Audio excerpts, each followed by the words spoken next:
The Jacksonville Jaguars are now 3-1 and tied at the top of the AFC South, and they have Devin Lloyd to thank for it all. We'll talk about it here today.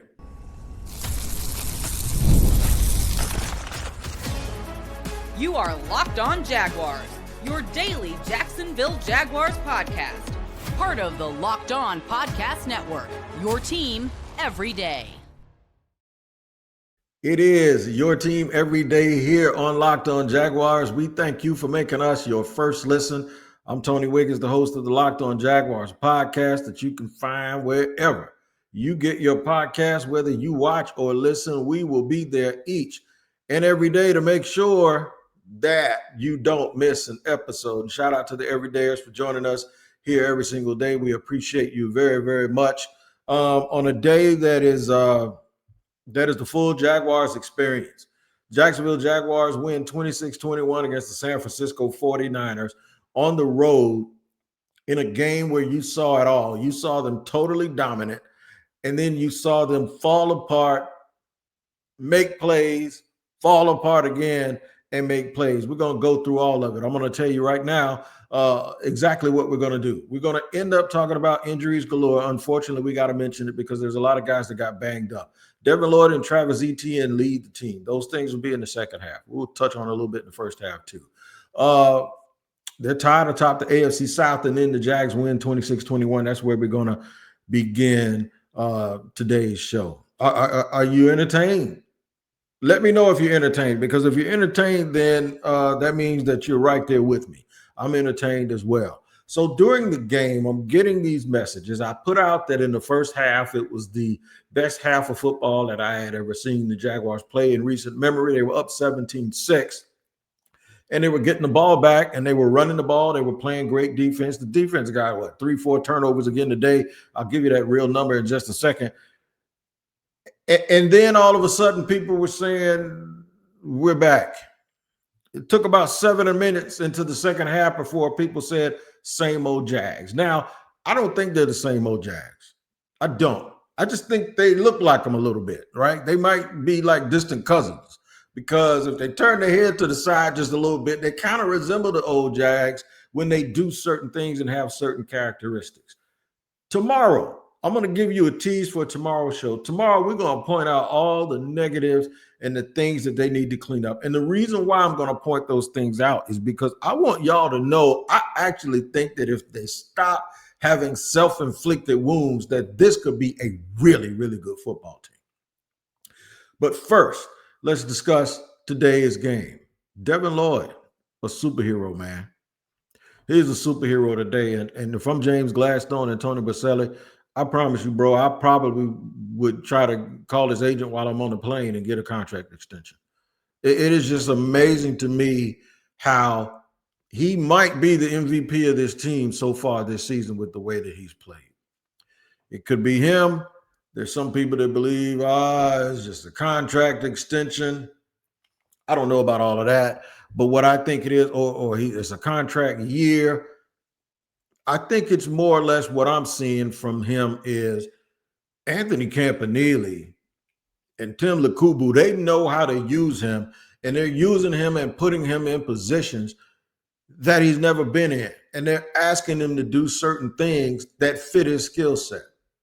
And I think combined with that, he is playing the absolute best ball of his career. Somebody else that's playing the absolute best ball of their career, Travis Etienne. Travis Etienne stepped up, man, in a mighty way.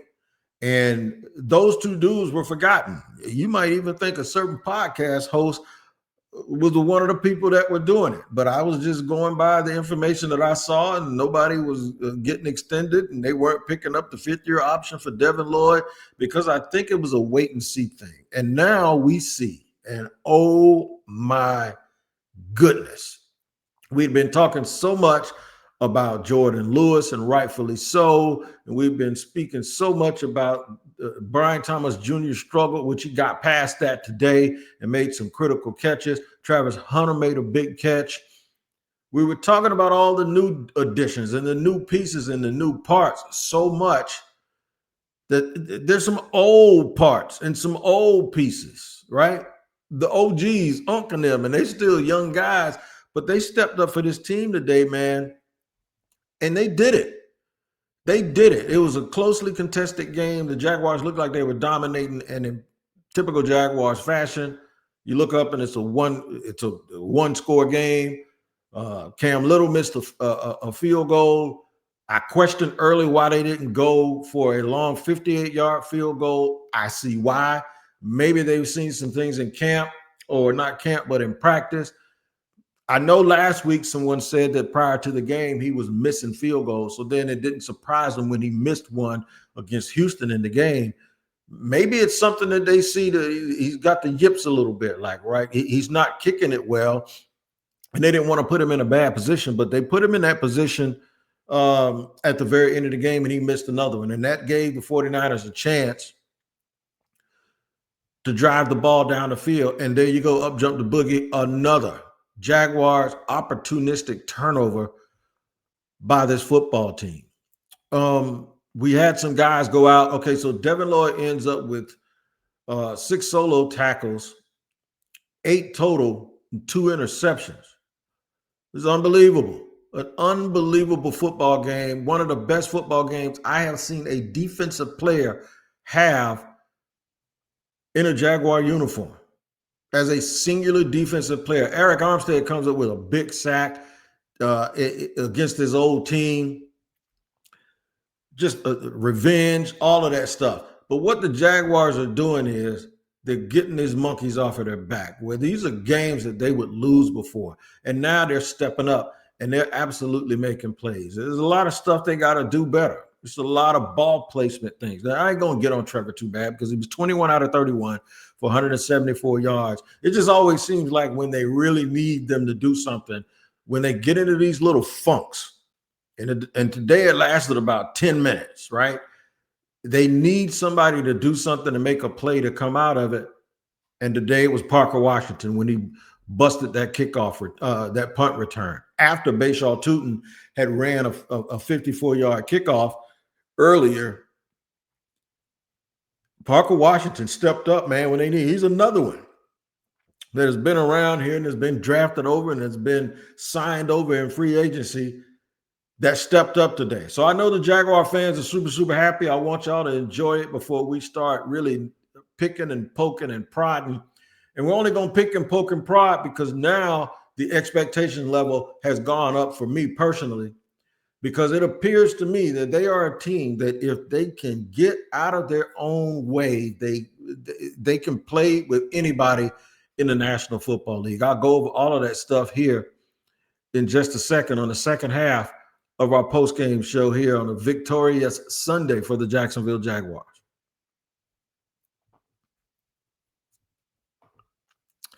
All right, this episode is brought to you by Prize Picks, the daily fantasy app where making the right call can actually pay off, and you and I make decisions every day, but on Prize Picks, being right means cashing in. With football back, Prize Picks is the simplest and fastest way to get in on the action. Just pick more or less on 2 to 6 player projections, and you can turn your takes into real prizes all in less than 60 seconds.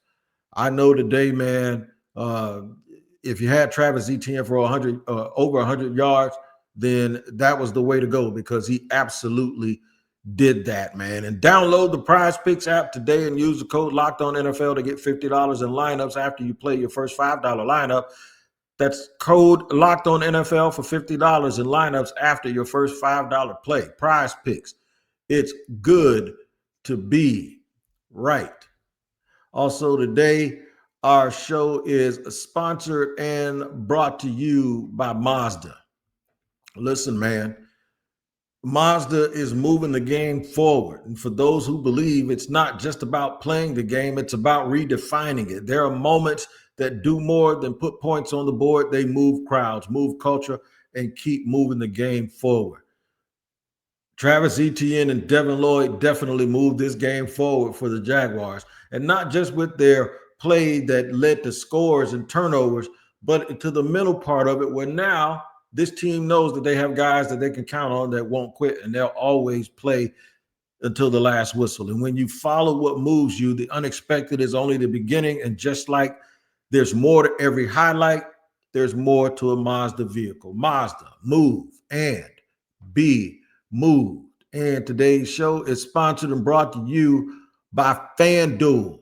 That is correct, man. Listen, the season is already here, and FanDuel is making sure you're ready for kickoff with a can't-miss offer. Right now, new customers can bet just $5, and if your bet wins, you'll get $300 in bonus bets to use across the app. You need to do it. You need to do it, man. I'm telling you, make you some money. Like today, you could be happy and be making money, right? But if it would have gone the other way, you could have made money and been sad. It doesn't matter with FanDuel. You're going to get paid anyway. So are you ready to play? Download the FanDuel app now by visiting FanDuel.com to get started. That's FanDuel.com to place your first $5 bet.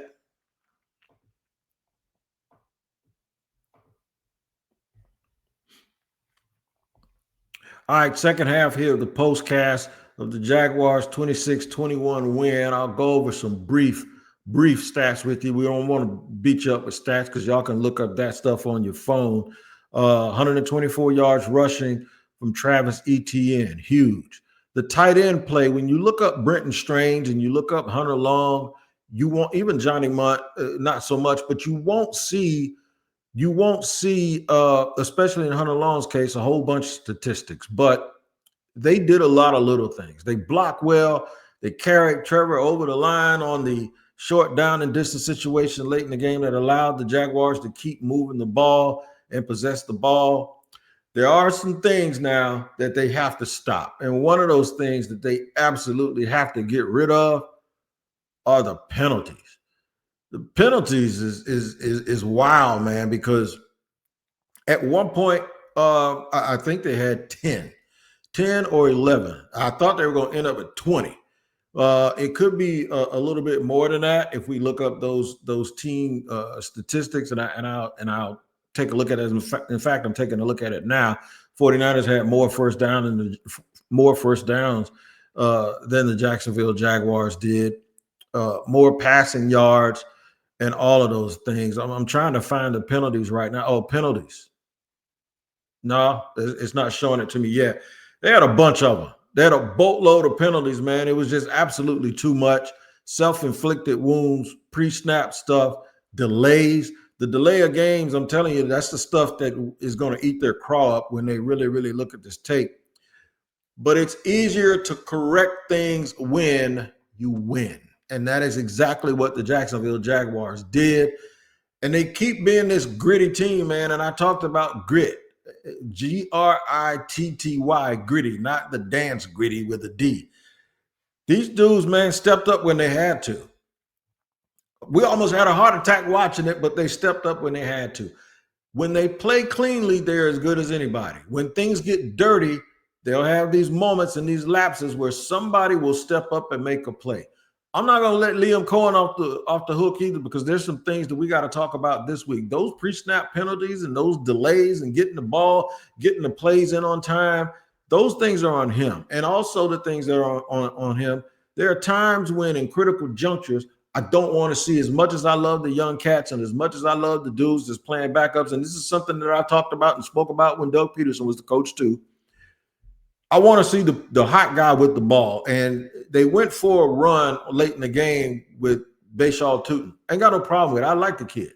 I would rather see Travis Etienne, especially when he was on fire like he was today, and it felt like he had that giddy up in him. I want to see him in there with the ball. There was another time when I thought they should have been running and they came out throwing it, and then they had 3 straight incompletions, and it was less than a minute. And when you kick the ball back off to the 49ers on the next drive, I believe that's when the 49ers went and scored. All of those things have to get worked out. Here's something I'm going to tell you, though.